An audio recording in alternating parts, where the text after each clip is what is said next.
साथियों नमस्कार। स्वागत है आपका इम्पैक्ट क्लासेज में। करंट अफेयर्स की इस सीरीज में हमने मई, जून और अप्रैल को कवर कर लिया है। आज हम लोग मार्च महीने के सभी घटनाक्रम, राष्ट्रीय घटनाक्रम, रक्षा, विज्ञान, प्रौद्योगिकी, उन सब को कवर करेंगे। जो एग्ज़ाम पॉइंट ऑफ व्यू से इम्पोर्टेंट है सबको कवर करेंगे। तो चलिए शुरू करते हैं आज के इस सेशन को। उससे पहले अगर आप हमारे चैनल पर पहली बार विजिट कर रहे हैं तो हमारे चैनल को सब्सक्राइब करें, लाइक करें और अपने दोस्तों में अधिक से अधिक शेयर करें। तो चलिए देखते हैं आज का पहला क्वेश्चन, जिसमें उत्तर प्रदेश के रायबरेली में हॉकी स्टेडियम का नाम भारत की महिला हॉकी खिलाड़ी रानी रामपाल के नाम पर रखा गया है। स्टेडियम का नाम रानीज गर्ल्स हॉकी टर्फ कर दिया गया है। पहली बार किसी महिला खिलाड़ी के नाम पर स्टेडियम का नाम रखा गया है। तो ये जो रानी रामपाल है ये भारतीय हॉकी टीम की कप्तान थी। इन्हीं के नाम पर उत्तर प्रदेश के रायबरेली के हॉकी स्टेडियम का नाम रखा गया है और उसका नाम क्या रखा गया है, तो ये रानीज गर्ल्स हॉकी टर्फ रख दिया गया है।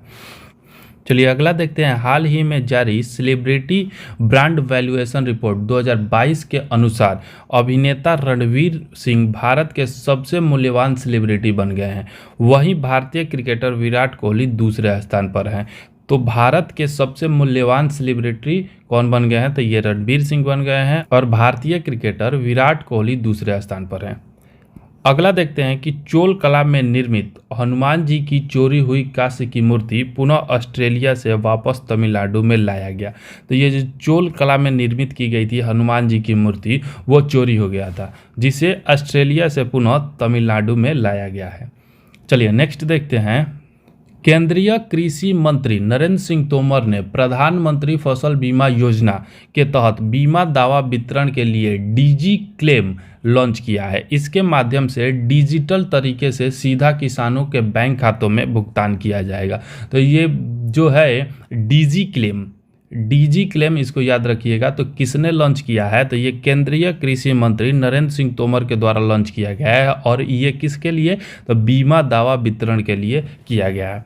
चलिए नेक्स्ट देखते हैं। केंद्रीय कपड़ा मंत्री पीयूष गोयल ने तमिलनाडु में भारत का पहला मेगा टेक्सटाइल पार्क लॉन्च किया है। पीएम मित्रा योजना के तहत 7 राज्यों में मेगा टेक्सटाइल पार्क स्थापित किए जाएंगे।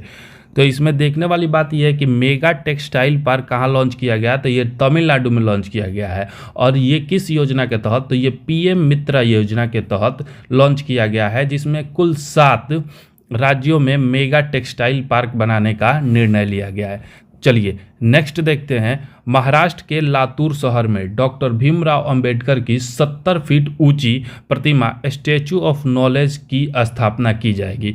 तो ये स्टैचू ऑफ नॉलेज की स्थापना कहाँ किया जाएगा, तो ये महाराष्ट्र के लातूर जिले में किया जाएगा। स्टैचू ऑफ नॉलेज जो है वो किसकी प्रतिमा है, तो ये डॉक्टर भीमराव अंबेडकर की प्रतिमा है और इसकी हाइट 70 फीट ऊंची होगी। ये आप लोग ध्यान में रखिएगा कि ये भीमराव अंबेडकर की प्रतिमा है और इसका नाम है स्टैचू ऑफ नॉलेज।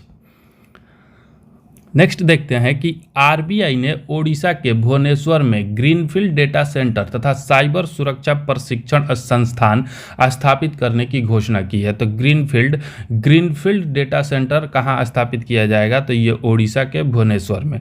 नेक्स्ट है कि केंद्र सरकार ने वित्त वर्ष 22-23 तक 5 वर्ष के लिए न्यू इंडिया लिटरेसी प्रोग्राम की शुरुआत की है। इसका उद्देश्य 15 वर्ष से अधिक आयु के 5 करोड़ अशिक्षित व्यक्तियों को शिक्षा देना है। तो ये जो न्यू इंडिया लिटरेसी प्रोग्राम है इसको केंद्र सरकार के द्वारा शुरू किया गया है और इसका उद्देश्य जो 15 वर्ष से अधिक जो अशिक्षित, अपढ़े लिखे, बिना पढ़े लिखे लोग हैं उनको शिक्षित करना है।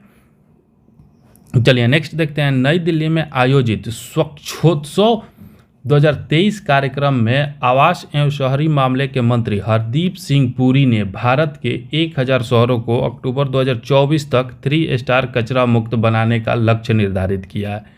अगला है कि अरावली ग्रीन वॉल प्रोजेक्ट केंद्रीय पर्यावरण, वन एवं जलवायु परिवर्तन मंत्री भूपेंद्र यादव द्वारा शुरू किया गया है और इसका उद्देश्य राजस्थान, गुजरात, हरियाणा तथा दिल्ली में अरावली पहाड़ी के 5 किलोमीटर क्षेत्र को हरित करना है।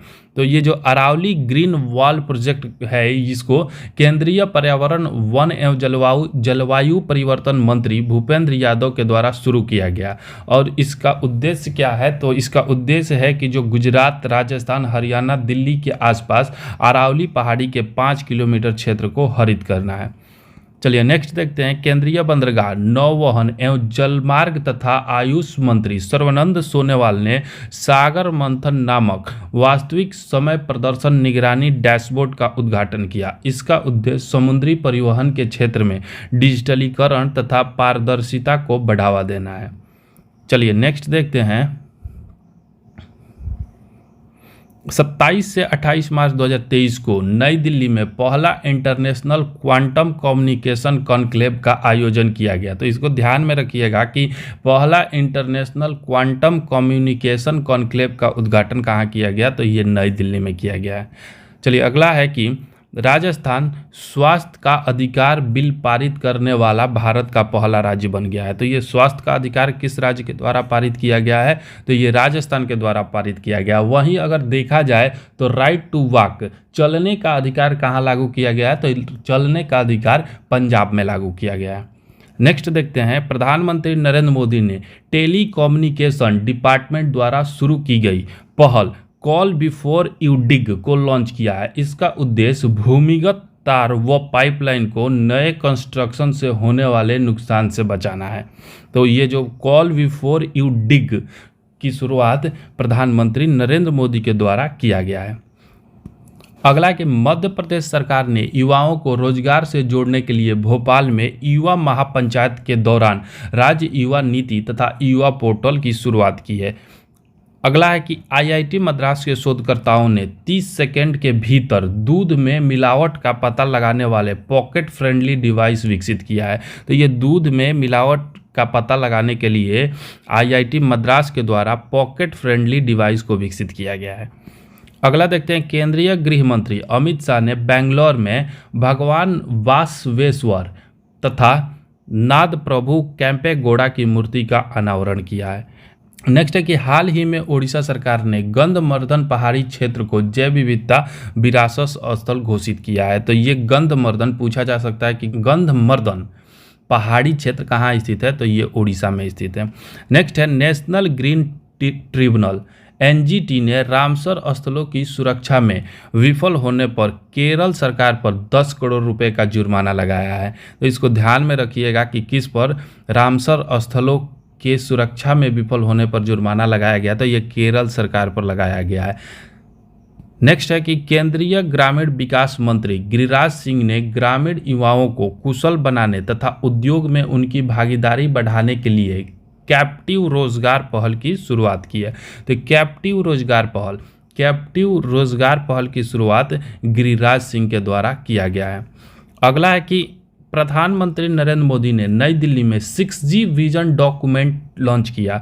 वर्ष 2030 तक भारत में 6G सेवाएं शुरू करने का लक्ष्य रखा गया है। तो ये ध्यान में रखने वाली इसमें ये पूछा जा सकता है कि भारत में कब तक 6G लॉन्च करने की लक्ष्य रखा गया है? तो ये 2030 तक रखा गया है। चलिए अगला देखते हैं कि 22 मार्च 2023 को बिहार राज्य ने अपना 111वां स्थापना दिवस मनाया। तो इसको ध्यान में रखिएगा, ये बिहार के एग्ज़ाम से रिलेटेड है। तो ये पूछा जा सकता है कि अभी हाल ही में 2023 में बिहार ने अपना कौन सा स्थापना दिवस मनाया? तो 111वां स्थापना दिवस मनाया है। अगला है कि हाल ही में उत्तराखंड के नैनीताल में एशिया के सबसे बड़े 4 मीटर अंतर्राष्ट्रीय लिक्विड मिरर टेलीस्कोप का उद्घाटन किया गया है। तो इसको तो हम लोग पहले ही फटाफट 100.com में कवर कर चुके हैं कि अंतर्राष्ट्रीय लिक्विड मिरर टेलीस्कोप कहाँ स्थापित किया गया है? तो ये नैनीताल उत्तराखंड में किया गया। चलिए नेक्स्ट देखते हैं कि केंद्रीय पर्यावरण मंत्री भूपेंद्र यादव की अध्यक्षता में राष्ट्रीय सतत तटीय प्रबंधन केंद्र की पहली बैठक नई दिल्ली में आयोजित की गई। अगला है कि राजस्थान के मुख्यमंत्री अशोक गहलोत ने राजस्थान में 19 नए जिले और 3 नए मंडल बनाने की घोषणा की है। तो इसको ध्यान में रखिएगा कि कहाँ 19 नए जिले बनाए जाएंगे? तो ये राजस्थान में बनाए जाएंगे। चलिए नेक्स्ट देखते हैं। भारत की G20 अध्यक्षता के तहत गैंगटॉक सिक्किम में B20 सम्मेलन का आयोजन किया जाएगा। नेक्स्ट है कि मुख्य चुनाव आयुक्त राजीव कुमार ने बेंगलुरु में वोट फेस्ट 2023 का उद्घाटन किया, जिसका मुख्य उद्देश्य चुनाव प्रक्रिया पर जागरूकता पैदा करना है। तो इसमें सबसे पहले तो ध्यान रखने वाली बात यह है कि मुख्य चुनाव आयुक्त कौन है, तो ये राजीव कुमार है। इन्होंने बेंगलोर में वोट फेस्ट 2023 वोट फेस्टिवल 2023 का आयोजन किया है।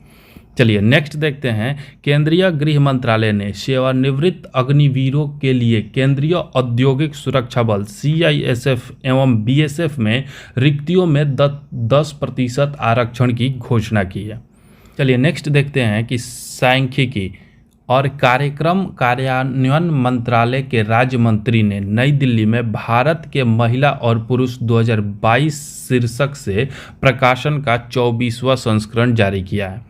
चलिए अगला है कि 15 मार्च 2023 को केंद्रीय कृषि मंत्री नरेंद्र सिंह तोमर ने बेंगलुरु में कर्नाटक में एग्री यूनिफेस्ट कार्यक्रम का आयोजन किया है। चलिए नेक्स्ट देखते हैं कि एशिया के सबसे बड़े अंतर्राष्ट्रीय खाद्य और आतिथ्य मेला आहार 2023 का आयोजन केंद्रीय खाद्य प्रसंस्करण उद्योग मंत्रालय के सहयोग से नई दिल्ली में किया गया।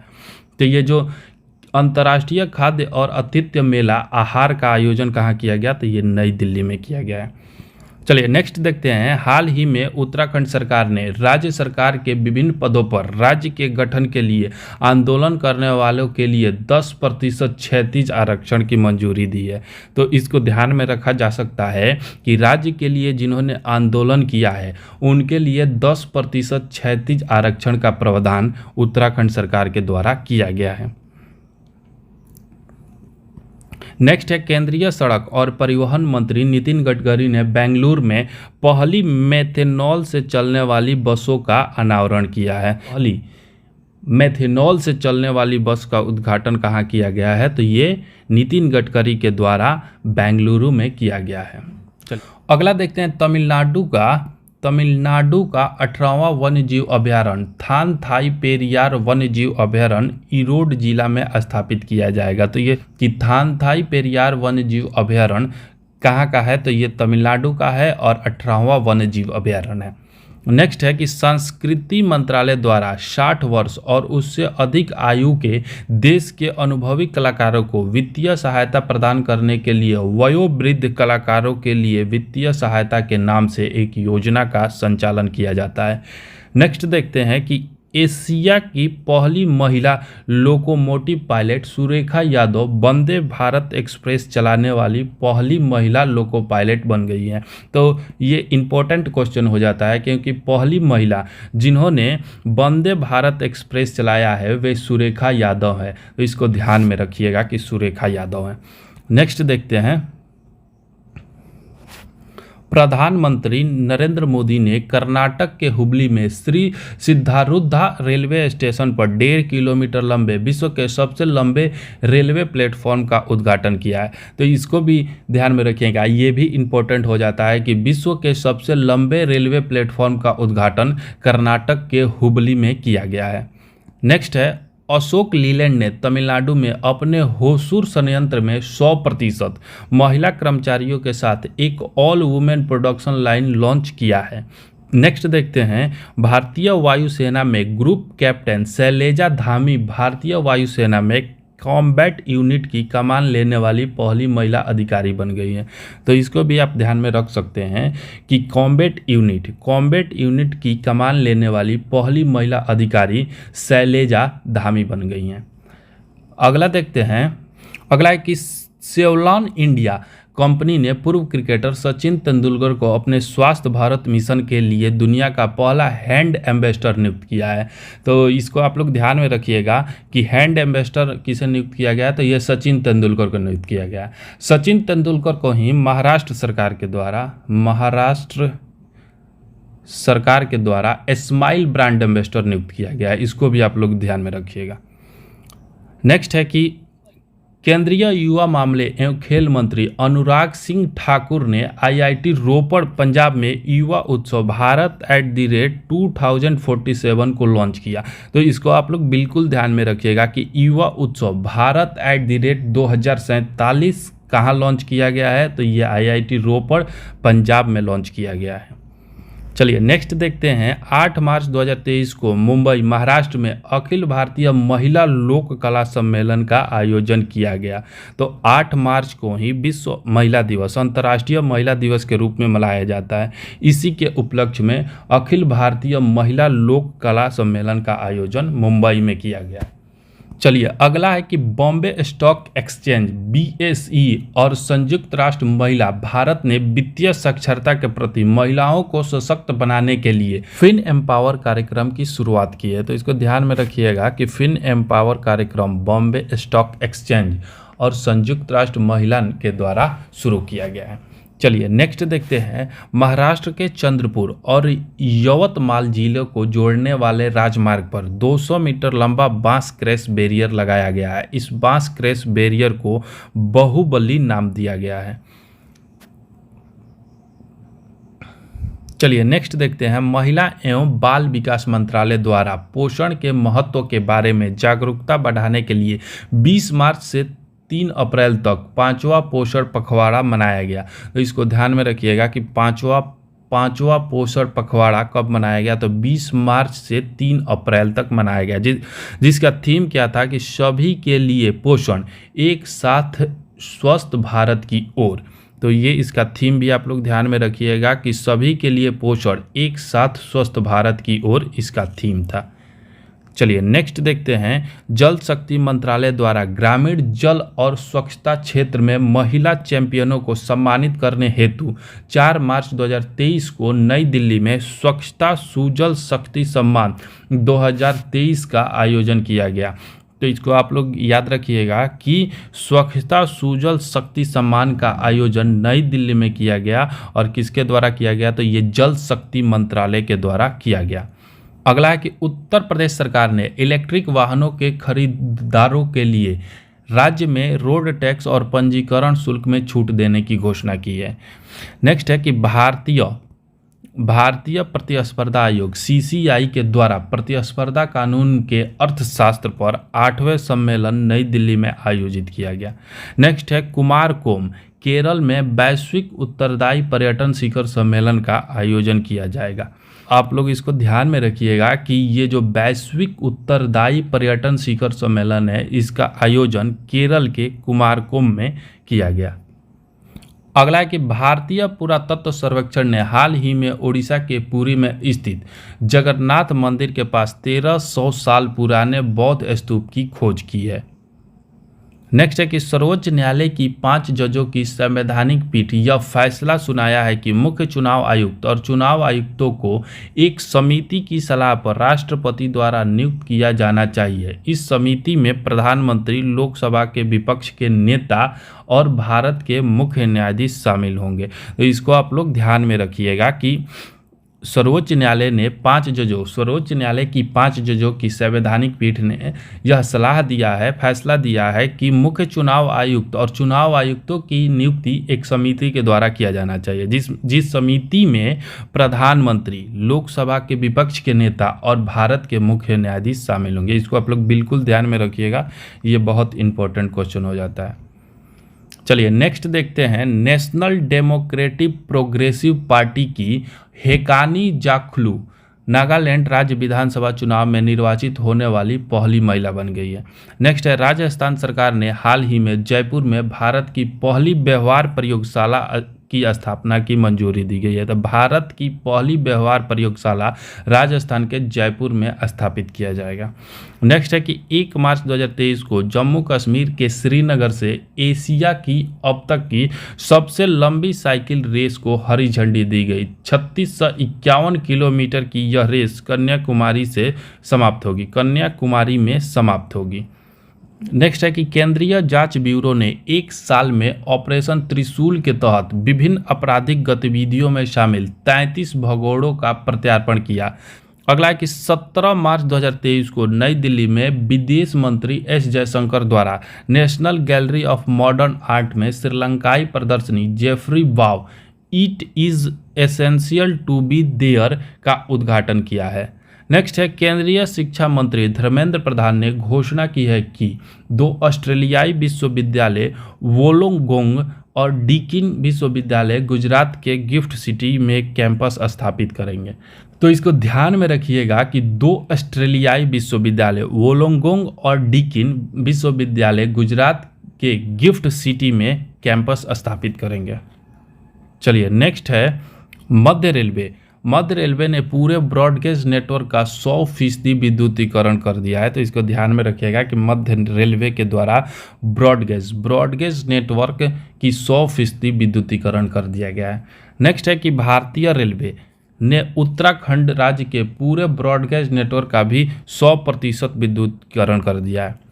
अगला है कि स्वदेश दर्शन 2.0 कार्यक्रम। स्वदेश दर्शन 2.0 कार्यक्रम ये पर्यटन मंत्रालय के द्वारा शुरू किया गया है और इसका उद्देश्य भारत में थीम आधारित पर्यटन सर्किट बनाने के लिए है और इसके तहत 15 राज्यों के 30 शहरों को चुना गया है।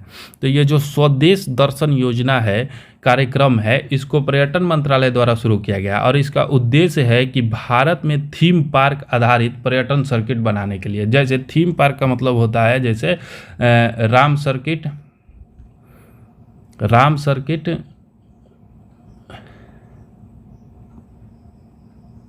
या फिर अंबेडकर सर्किट या बुद्ध सर्किट, उनसे जो भी सर्किट बनाए जाएंगे उनसे संबंधित जगहों को उसमें जोड़ा जाएगा। तो इसके तहत 15 राज्यों के 30 शहरों का चयन किया गया है। इस सेक्शन में हम लोग देखते हैं मार्च माह के अंतर्राष्ट्रीय घटनाक्रम को। तो चलिए इसको शुरू करते हैं कि हाल ही में जारी हरून ग्लोबल रिच लिस्ट के अनुसार अरबपतियों की संख्या के मामले में चीन तथा अमेरिका के बाद भारत तीसरे स्थान पर पहुंच गया है। तो अरबपतियों के मामले में चीन प्रथम, अमेरिका द्वितीय और भारत तीसरे स्थान पर है। तो इसको आप लोग ध्यान रखिएगा कि भारत का क्रम अरबपतियों में कौन सा है। नेक्स्ट है संयुक्त राष्ट्र विश्व जलवायु विकास रिपोर्ट 2023 के अनुसार भारत 2025 तक जल की कमी से सबसे गंभीर रूप से प्रभावित देश हो सकता है। नेक्स्ट देखते हैं हाल ही में मिस्र ब्रिक्स के न्यू डेवलपमेंट बैंक का नया सदस्य बन गया है। मिस्र के राष्ट्रपति अब्देल फतह अल सीसी ने इसकी आधिकारिक घोषणा की है। तो इसको आप लोग बिल्कुल ध्यान में रखिएगा। ये जो ब्रिक्स संबंधित देश है, ब्रिक्स के देशों में जो इनका न्यू डेवलपमेंट बैंक है एनडीबी का नया सदस्य कौन बन गया है? तो ये मिस्र बन गया है। तो चलिए नेक्स्ट देखते हैं। अगला है कि 29 मार्च 2023 को नई दिल्ली में एससीओ सदस्य देशों के राष्ट्रीय सुरक्षा सलाहकारों की बैठक आयोजित की गई, जिसकी अध्यक्षता अजीत डोभाल के द्वारा किया गया। अगला है कि पाकिस्तान के हमजा यूसुफ स्कॉटलैंड के पहले मुस्लिम फर्स्ट मिनिस्टर प्रथम मंत्री चुने गए हैं। तो ये जो हमजा यूसुफ है, ये स्कॉटलैंड के फर्स्ट मिनिस्टर प्रथम मंत्री चुने गए हैं। इसको ध्यान में रखिएगा कि ये कहाँ के हैं? तो ये पाकिस्तान के हैं। नेक्स्ट देखते हैं 22 से 24 मार्च 2023 तक संयुक्त राष्ट्र 2023 जल सम्मेलन न्यूयॉर्क में स्थित मुख्यालय में आयोजित किया गया। जल सम्मेलन का आयोजन संयुक्त राष्ट्र 2023 जल सम्मेलन का आयोजन न्यूयॉर्क स्थित इसके मुख्यालय में किया गया। चलिए नेक्स्ट देखते हैं मार्च 2023 में बांग्लादेश के प्रधानमंत्री शेख हसीना ने बांग्लादेश के पहले पनडुब्बी बेस बीएनएस शेख हसीना का उद्घाटन किया। नेक्स्ट है जापान के प्रधानमंत्री फूमियो किसीदा ने नई दिल्ली स्थित हैदराबाद हाउस में पीएम मोदी से मुलाकात की और प्रधानमंत्री नरेंद्र मोदी को हिरोशिमा में आयोजित होने वाले G7 शिखर सम्मेलन 2023 के लिए औपचारिक रूप से आमंत्रित किया। तो ये सबसे इम्पोर्टेंट चीज़ इसमें है कि G7 का शिखर सम्मेलन कहाँ आयोजित किया जाएगा? तो ये जापान के हिरोशिमा में आयोजित किया जाएगा। और एक चीज़ और कि जापान के प्रधानमंत्री कौन है? फूमियो किसीदा। इसको भी आप लोग ध्यान में रखिएगा। चलिए नेक्स्ट देखते हैं कि प्रधानमंत्री नरेंद्र मोदी और ऑस्ट्रेलिया के प्रधानमंत्री एंथनी अल्बनीज ने नई दिल्ली में द्विपक्षीय वार्ता की। दोनों देशों ने व्यापक रणनीति साझेदारी को और प्रगाढ़ करने की प्रतिबद्धता व्यक्त की है। नेक्स्ट है कि अंतर्राष्ट्रीय अपराध न्यायालय आईसीसी ने यूक्रेन में किए गए युद्ध अपराधों के लिए जिम्मेदार होने का आरोप लगाते हुए रूसी राष्ट्रपति व्लादिमीर पुतिन के खिलाफ गिरफ्तारी वारंट जारी किया है। नेक्स्ट है कि भारत बांग्लादेश मैत्री पाइपलाइन का उद्घाटन प्रधानमंत्री नरेंद्र मोदी और बांग्लादेश की पीएम शेख हसीना ने वीडियो कॉन्फ्रेंसिंग के जरिए किया। यह पाइपलाइन कुल 131 किलोमीटर लंबी है। इस पाइपलाइन का इस्तेमाल भारत से बांग्लादेश को डीजल आपूर्ति के लिए किया जाएगा। इसमें ध्यान रखने वाली बात यह है कि भारत बांग्लादेश मैत्री पाइपलाइन की लंबाई 131 किलोमीटर 131.5 किलोमीटर है और इसका उद्घाटन नरेंद्र मोदी और बांग्लादेश के पीएम शेख हसीना ने वीडियो कॉन्फ्रेंसिंग के माध्यम से किया है। अगला देखते हैं कि टाइम पत्रिका द्वारा 2023 के विश्व के सर्वश्रेष्ठ 50 स्थानों की सूची जारी की गई, जिसमें 2 भारतीय स्थान मयूरभंज ओडिशा का और लद्दाख को शामिल किया गया है। तो इसको आप लोग ध्यान में रखिएगा कि विश्व के सर्वश्रेष्ठ 50 स्थानों में भारत के 2 स्थान हैं, जिसमें ओडिशा का मयूरभंज है और लद्दाख, इन दोनों स्थानों को शामिल किया गया है। नेक्स्ट है कि 9 मार्च 2023 को संयुक्त राष्ट्र कम से कम विकसित देशों LDC-5 शिखर सम्मेलन दोहा कतर में आयोजित किया गया। भूटान LDC की सूची में नहीं होगा। सूची से स्नातक होने वाला यह 7वां देश बन गया है। चलिए नेक्स्ट देखते हैं India UK young professional scheme. UK सरकार ने युवा पेशेवर यंग प्रोफेशनल स्कीम शुरू की है। इस योजना के तहत 18 साल से 30 साल के उम्र के भारतीय नागरिक 2 साल तक ब्रिटेन में रह सकते हैं और काम कर सकते हैं। अगला है कि हिमाचल प्रदेश, राजस्थान, उत्तर प्रदेश और आंध्र प्रदेश राज्यों में ग्रीन नेशनल हाईवे कॉरिडोर परियोजना के निर्माण के लिए भारत और विश्व बैंक ने $500 मिलियन के ऋण समझौते पर हस्ताक्षर किया है। तो इसको आप लोग ध्यान में रखिएगा कि भारत और विश्व बैंक ने $500 मिलियन के नेशनल हाईवे कॉरिडोर परियोजना के निर्माण के लिए समझौता किया है, जो हिमाचल प्रदेश, राजस्थान, उत्तर प्रदेश और आंध्र प्रदेश राज्यों में बनाए जाएंगे। चलिए नेक्स्ट देखते हैं। मार्च 2023 में न्यूजीलैंड के उत्तर में स्थित केरमाडेक द्वीप समूह क्षेत्र में 7.1 तीव्रता से भूकंप आया था। अगला कि डेनमार्क ने उत्तरी सागर के 18,100 मीटर नीचे कार्बन डाइऑक्साइड को स्टोर करने के लिए एक परियोजना का उद्घाटन किया। डेनमार्क कार्बन डाइऑक्साइड का आयात करने वाला और इसे समुद्र के नीचे दफनाने वाला विश्व का पहला देश बन गया है। तो इसको आप लोग ध्यान में रखिएगा कि डेनमार्क कार्बन डाइऑक्साइड का आयात करने वाला और इसे समुद्र के नीचे दफनाने वाला विश्व का पहला देश बन गया है। चलिए नेक्स्ट देखते हैं। भारत के नेतृत्व में नई दिल्ली के विज्ञान भवन में साझा बौद्ध विरासत पर शंघाई सहयोग संगठन का 2 दिवसीय अंतर्राष्ट्रीय सम्मेलन का आयोजन किया गया। नेक्स्ट है कि हाल ही में इंडोनेशिया के माउंट मेरापी ज्वालामुखी में विस्फोट की घटना हुई है। तो इसमें आप लोग इसको याद रखिएगा कि माउंट मेरापी ज्वालामुखी कहाँ स्थित है, तो ये इंडोनेशिया में स्थित है। नेक्स्ट है कि दक्षिणी अमेरिकी देश कोलंबिया ने 25 वर्षों में पहली बार महिलाओं के लिए सैन्य सेवा शुरू किया है। चलिए अगला देखते हैं। संयुक्त राष्ट्र के सदस्यों ने राष्ट्रीय आधिकारिक क्षेत्र से परे क्षेत्रों के समुद्री जैव विविधता के संरक्षण और सतत उपयोग को सुनिश्चित करने के लिए उच्च समुद्री संधि पर सहमति व्यक्त की है। उच्च समुद्री संधि 2030 तक दुनिया के 30% अंतर्राष्ट्रीय जल को संरक्षित क्षेत्र में रखती है। इस संधि का उद्देश्य गहरे समुद्र में खनन जैसे संभावित प्रभावों से रक्षा करना है। नेक्स्ट है चुनावी लोकतंत्र सूचकांक 2023। तो इसमें आप लोग ध्यान रखिएगा कि चुनावी लोकतंत्र सूचकांक 2023 में प्रथम स्थान पर डेनमार्क है और भारत का स्थान 108 है। इसको आप लोग याद रखिएगा कि प्रथम स्थान डेनमार्क और भारत 108वें स्थान पर है। अगला कि बेलारूस में मानवाधिकारों के एक प्रमुख रक्षक और 2022 के नोबेल शांति पुरस्कार विजेता एलस बालियास्तविकी को बेलारूस में 10 साल की जेल की सजा सुनाई गई है। उन्हें सरकार के खिलाफ रैलियों के लिए धन जुटाने का दोषी पाया गया है। नेक्स्ट देखते हैं कि हाल ही में IPCC ने जलवायु परिवर्तन 2023 संश्लेषण रिपोर्ट जारी की है। इस रिपोर्ट के अनुसार मानवीय गतिविधियां ग्लोबल वार्मिंग का मुख्य कारण है। चलिए नेक्स्ट देखते हैं। भारत और लक्जमबर्ग ने 75 साल की दोस्ती का जश्न मनाने के लिए एक संयुक्त स्मारक डाक टिकट लॉन्च किया है। तो ये 75 साल की दोस्ती मनाने के लिए भारत और लक्जमबर्ग ने संयुक्त स्मारक डाक टिकट को लॉन्च किया है। नेक्स्ट है कि 19वीं बिम्स्टेक मंत्री स्तरीय बैठक थाईलैंड की अध्यक्षता में आयोजित की गई। नेक्स्ट है कि अरुण सुब्रमण्यम न्यूयॉर्क के मैनहट्टन संघीय जिला न्यायालय के न्यायाधीश बनने वाले पहले भारतीय बन गए। तो इसको ध्यान में रखिएगा कि न्यूयॉर्क के मैनहट्टन संघीय जिला न्यायालय के न्यायाधीश अरुण सुब्रमण्यम बने हैं, जो भारत से संबंधित है। नेक्स्ट है 20 मार्च 2023 को अंतर्राष्ट्रीय मुद्रा कोष IMF ने श्रीलंका के लिए $3 बिलियन की विस्तारित निधि सुविधा को मंजूरी दे दिया है। नेक्स्ट है कि हाल ही में बुरुंडी में 30 वर्ष में पहली बार पोलियो का मामला दर्ज किया गया है। इसको आप लोग ध्यान में रखिएगा कि 30 वर्षों बाद बुरुंडी में पोलियो का पहला मामला दर्ज किया गया है। चलिए नेक्स्ट देखते हैं विज्ञान एवं प्रौद्योगिकी तथा रक्षा अनुसंधान को। तो इसमें पहला है कि वायु परिहार अभ्यास।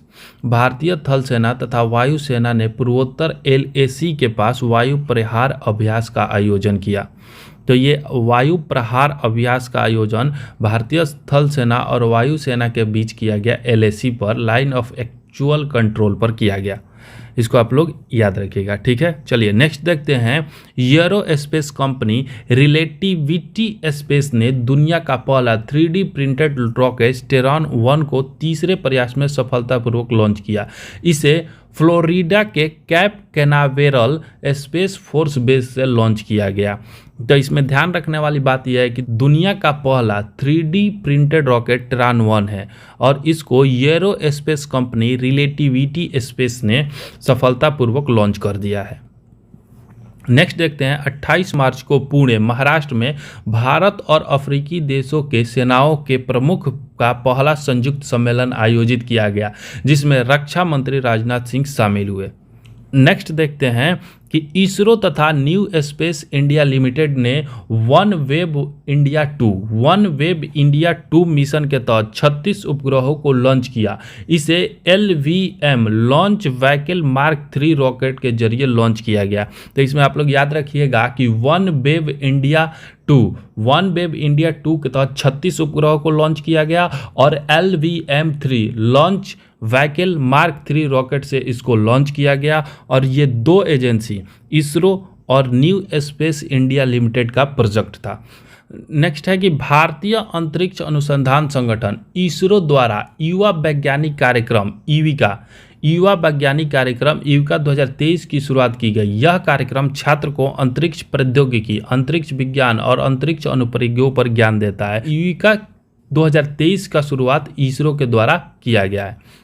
चलिए नेक्स्ट देखते हैं भारतीय रेलवे ने 2030 तक शुद्ध शून्य कार्बन उत्सर्जन बनने का लक्ष्य रखा है। तो इसको भी आप लोग याद रखिएगा कि रेलवे के द्वारा 2030 तक शुद्ध शून्य कार्बन उत्सर्जन बनने का लक्ष्य रखा गया है। अगला है कि Stockholm international peace research institute SIPRI के द्वारा जारी रिपोर्ट के अनुसार वर्ष 2018 से 22 में भारत सैन्य उपकरणों में दुनिया का सबसे बड़ा आयातक 11% देश बन गया है। तो इसको हम लोग फटाफट 100.com में कवर कर चुके हैं। एक बार आप लोग फिर देख लीजिए कि SIPRI की रिपोर्ट के अनुसार 18 से 22 में भारत सैन्य उपकरणों का आयात करने वाला दुनिया का पहला देश बन गया है। अगला है कि भारत की राष्ट्रपति द्रौपदी मुर्मू ने 16 मार्च 2023 को कोच्चि केरल में INS द्रोणाचार्य को राष्ट्रपति ध्वज प्रेसिडेंट कॉलर से सम्मानित किया है। तो ये INS द्रोणाचार्य को कोच्चि केरल में प्रेसिडेंट कॉलर से सम्मानित किया गया है।